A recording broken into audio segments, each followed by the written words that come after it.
बंधुओं को नमस्कार।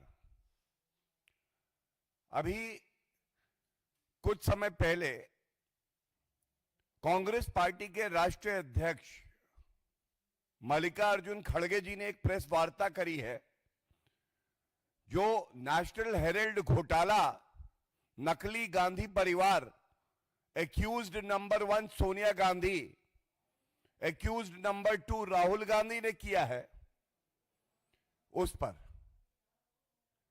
मैं प्रेस वार्ता की शुरुआत करूं उससे पहले यह जरूर कहना चाहूंगा, कल एक फैसला अदालत का आया और यह फैसला क्या है? क्या यह क्लीन चिट है? क्या यह टेक्निकल आधार पर दिया गया है? यह स्पष्ट होना बहुत ही आवश्यक है, क्योंकि हम सब जानते हैं जो नकली गांधी परिवार है, यह केवल फरेब, धोखा, प्रोपेगेंडा, इस पर ही जीवित रहता है। तो मैं ये बता दूं, दो मामले। पहला मामला एक प्राइवेट कंप्लेंट जो कि फाइल करी गई सुब्रमण्यम स्वामी जी द्वारा, और इस प्राइवेट कंप्लेंट में धाराएं क्या थी? धाराएं थी 403 dishonest miss appropriation of property, 406 criminal breach of trust, और सबसे जरूरी 420 चीटिंग, धोखाधड़ी। यह आरोप लगे सोनिया गांधी और राहुल गांधी पे। यह पहला मामला है। आज सवाल यह है, क्या यह पहला मामला निरस्त हो गया? क्या यह खत्म हो गया? तो तथ्य यह है कि यह जो पहला मामला है, इसका ट्रायल अभी भी चल रहा है। सोनिया गांधी एक्यूज नंबर 1 अभी भी है, राहुल गांधी एक्यूज नंबर 2 अभी भी है। दूसरा तथ्य यह है, ये जो 420 चीटिंग, धोखाधड़ी का मामला है, नेशनल हेराल्ड एजेएल कंपनी की 2000 करोड़ रुपए की संपत्ति जो इन्होंने हड़पी है, इसमें 7 साल की सजा है, और यह मामला अभी चल रहा है, खत्म नहीं हुआ है। यह बात कांग्रेस पार्टी ना किसी को बता रही है, और जब पत्रकार बंधुओं ने यह सवाल आज प्रेस वार्ता में पूछा, तो ना मल्लिकार्जुन खड़गे जी के पास इसका कोई उत्तर था, और ना अभिषेक मनु सिंघवी जी, जो मेरे साथी हैं, वरिष्ठ अधिवक्ता हैं, उनके पास कोई उत्तर था। तीसरा तथ्य, सोनिया गांधी जी और Rahul Gandhi, they are accused in this trial and they are out on bail. आज भी वो बेल पे बाहर हैं 420 करने के आरोप पर। वो मामला है अभी। और यह कहना गलत नहीं होगा कि सबसे भ्रष्टाचारी परिवार पूरे विश्व में राजनीति में कोई है तो वो नकली गांधी परिवार है। 3 सदस्य, सोनिया गांधी जी बेल पे बाहर, राहुल गांधी बेल पे बाहर, रॉबर्ट वाड्रा बेल पे बाहर। ये बेलगाड़ी है, बेलगाड़ी, जैसा आदरणीय प्रधानमंत्री जी भी कहते हैं। और मैं ये बता दूं, ये बहुत अहम बात है, ये जो पहला मामला है 420 का, 7 साल की सजा हो सकती है इसमें। इसको निरस्त कराने के लिए दिल्ली हाईकोर्ट गई सोनिया गांधी और साथ में राहुल गांधी। आदेश क्या हुआ? प्रथम दृष्टया दिल्ली हाईकोर्ट ने कहा कि यह मामला बहुत ही गंभीर है, इसको हम क्वॉश नहीं करेंगे। उसके बाद ये देखिए, मेरे हाथ में आदेश है, सोनिया गांधी जी का नाम लिखा हुआ है, सर्वोच्च न्यायालय जाती है। यह आदेश है 12 जून 2016 का। भ्रष्टाचारी एक्यूज्ड गांधी परिवार, सोनिया गांधी और राहुल गांधी सर्वोच्च न्यायालय गए। क्या सर्वोच्च न्यायालय से इनको कोई राहत मिली?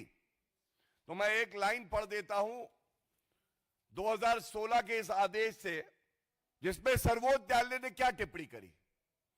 सर्वोच्च न्यायालय ने कहा, in rejecting the prayer for quashing the proceeding against the petitioners is concerned, we find no justification in interfering therewith. कोई वजह नहीं है कि इस मामले को निरस्त किया जाए। राजनीतिक द्वेष नहीं दिखाई दिया। और आज मल्लिकार्जुन खड़गे जी, डॉक्टर अभिषेक मनु सिंघवी जी क्या बोले? राजनीतिक द्वेष का मामला है। तो सर्वोच्च न्यायालय ने तो कहा यह राजनीतिक द्वेष का मामला नहीं है, क्योंकि अगर राजनीतिक द्वेष से कोई मामला है तो सर्वोच्च न्यायालय का ही जजमेंट है, भजनलाल कॉन्स्टिट्यूशन बेंच, कि वो मामला निरस्त किया जा सकता है। नहीं किया गया। अब दूसरी बात यह आती है, डॉक्टर अभिषेक मनु सिंघवी जी क्या ये नहीं जानते, प्राइवेट कंप्लेंट में जहां न्यायालय ने संज्ञान लिया है, राजनीतिक द्वेष कहां से आ जाएगा? संज्ञान तो न्यायालय ले रहा है, पुलिस तो इन्वेस्टिगेशन कर नहीं रही, एफआईआर तो है नहीं। तो ये जो राजनीतिक द्वेष वाला इनका तर्क है, ये पूरी तरह से गिर जाता है। इसके साथ मैं एक बात और जरूर कहना चाहता हूं। कल एक प्रेस वार्ता पवन खेड़ा जी ने करी, और वो प्रेस वार्ता में जिन शब्दों का प्रयोग हुआ, उससे सबको बड़ी पीड़ा हुई है, हर भारतीय को, और खासकर गांधीनगर के जो निवासी हैं। एक वक्तव्य दिया गया, gangs of Gandhinagar, gangs of Gandhinagar. ये गैंग्स ऑफ गांधीनगर क्या है? अगर इनकी ही भाषा में जवाब दिया जाए तो भारत के लोग तो कहते हैं डकैत of Italy, dacoits of Italy. ये लोग भारत को लूटने आते हैं, लूटते हैं, बिना नागरिक हुए वोट करने का प्रयास करते हैं, और उसके बाद गांधीनगर के जो हमारे नागरिक हैं, ईमानदार, मेहनती, कर्मठ, देश प्रेमी, उनका अपमान करते हैं इस तरह से। तो मैं कह देता हूं, पवन खेड़ा जी को माफी मांगनी चाहिए, खड़गे जी को माफी मांगनी चाहिए पूरे देश से। और जो प्रश्न हम लोग उठाने जा रहे हैं, ये बड़े महत्वपूर्ण हैं। ये जो कल फैसला आया है, ये दूसरा मामला है। ये क्या मामला है मैं आपको बता दूं। पीएमएलए का कानून है मनी लॉन्ड्रिंग का। आप एक प्रेडिकेट ऑफेंस होना आवश्यक है, जिसकी सूची पीएमएलए एक्ट ऑफ 2002 में दी गई है। और ये जो सारे 420 इंडियन पीनल कोड का ये प्रेडिकेट ऑफेंस है। लेकिन कल न्यायाधीश जी ने ये कहा कि क्योंकि ये प्राइवेट कंप्लेंट है, इसलिए एफआईआर नहीं है, तो मैं इसका संज्ञान नहीं ले रहा। ये टेक्निकल बात थी। लेकिन हमें नहीं भूलना चाहिए इसके साथ और क्या क्या कहा। उसी फैसले में यह कहा है कि ED can continue with further investigation. ED अपनी जांच को आगे बढ़ा सकती है। उस मामले को निरस्त नहीं किया न्यायालय ने। अब विधिक तौर पे यह भी हमें पता होना चाहिए, क्योंकि ये ट्रायल कोर्ट का फैसला है, इसको इन्वेस्टिगेटिंग एजेंसी अगर चाहे तो उच्च न्यायालय में भी चुनौती दे सकती है, सर्वोच्च न्यायालय में भी जा सकती है, फर्दर इन्वेस्टिगेशन भी कर सकती है। तो ये क्या जीत है? ये हो हल्ला है किस बात का? और एक बड़ा संदेश मैं यहां से कुछ बिंदु उठा के देना चाहता हूं। आप याद करिए, राहुल गांधी जी और अभी गौरव गोगोई जी ने संसद के पटल पर क्या कहा। उन्होंने कहा भारत की जुडिशरी कॉम्प्रोमाइज्ड है। ये गौरव गोगोई जी का वक्तव्य है। राहुल गांधी जी ने कहा भारत की जुडिशरी ये दो लोग चला रहे हैं।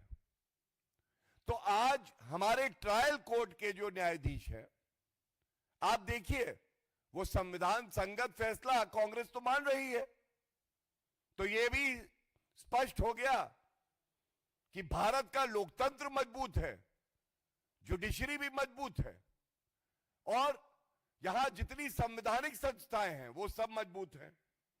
दूसरी बात, ये लोग पॉलिटिकल वेंडेटा की करते हैं।